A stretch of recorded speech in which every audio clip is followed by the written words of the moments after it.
La journée commence mal pour le docteur Miller, anesthésiste. La circulation est dense et son chef l'appelle pour discuter du programme de la journée.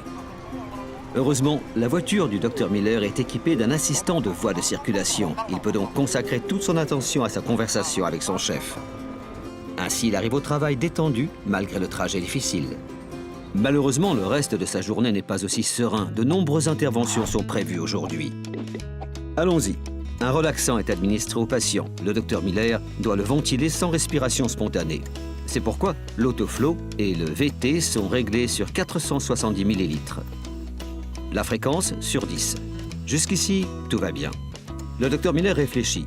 Le CO2 de fin d'expiration est trop élevé. Il augmente la fréquence à 12. Voyons un peu ce qui se passe. Tiens, le CO2 de fin d'expiration est toujours à 5,7%. Le docteur Miller veut réduire le CO2 de fin d'expiration.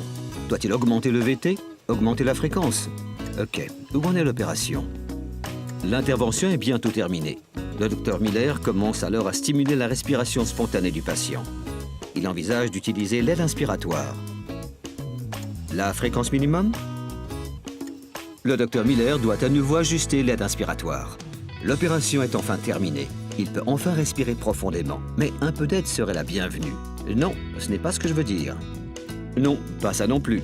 Plutôt quelque chose qui ressemblerait à l'assistant de voie de circulation de sa voiture. Grâce à ce système, le docteur Miller a pu se concentrer sur l'essentiel ce matin, sans pour autant négliger la circulation. Mais docteur Miller, un tel système existe déjà. La ventilation contrôlée intelligente ou SVC. La SVC assiste l'anesthésiste lors de toute transition, de la ventilation contrôlée à la ventilation assistée, puis à la respiration spontanée. Comment ça marche? Un peu comme un assistant de voie de circulation. Le docteur Miller a défini son itinéraire, à savoir les valeurs pour le VT et le CO2 de fin d'expiration. Grâce au SVC, il est sûr de suivre cet itinéraire.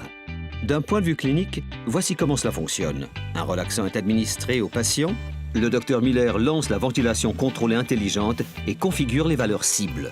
CO2 de fin d'expiration, 4,3 à 5,7%. VT, 6 à 9 ml.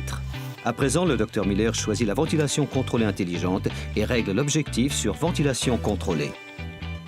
Le docteur Miller peut alors intervenir immédiatement en cas de complications. Le patient est stable à 100%. Cette fois-ci, l'intervention a été rapide. Le patient doit à présent commencer à respirer de manière spontanée afin d'être extubé rapidement. Le docteur Miller choisit l'option préparer l'extubation dans le module de ventilation contrôlée intelligente. C'est fait. Super. Le docteur Miller et le SVC forment l'équipe idéale. Le système d'assistance aide le médecin à relever ses défis au quotidien.